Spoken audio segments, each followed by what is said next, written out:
দাউ দাউ করে জ্বলছে সরকারি দপ্তর, ছাদে আটকে কর্মী। আলিপুরের ঘটনায় তীব্র উদ্বেগ। বুধবার সকালে আলিপুরে দক্ষিণ চব্বিশ পরগনা জেলা পরিষদের বহুতল দপ্তরে ভয়াবহ অগ্নিকাণ্ডের ঘটনা।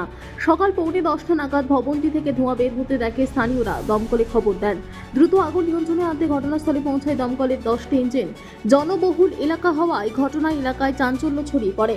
প্রাথমিক তদন্তে দমকলের অনুমান, ভবনের চতুর্থ তলায় অবস্থিত একটি বাতানুকূল যন্ত্রে শর্ট সার্কিট থেকে আগুনের সূত্রপাত। মুহূর্তের মধ্যে আগুন চতুর্থ তলা থেকে দ্রুত পঞ্চম ও ষষ্ঠ তলায় ছড়িয়ে পড়ে। ঘন কালো ধোঁয়ায় চারপাশ ঢেকে যাওয়ায় সিঁড়ি দিয়ে ওপরে উঠতে পারেননি দমকল কর্মীরা। ভবনের ছাদে আটকে থাকা কয়েকজন রং মিস্ত্রিকে দড়ি বেয়ে নিচে নামিয়ে আনেন উদ্ধারকারীরা। তবে ভবনটির আশপাশে গাছ থাকায় এবং রাস্তা সরু হওয়ায় মই লাগাতে গিয়ে বেগ পেতে হয় দমকল বাহিনীকে।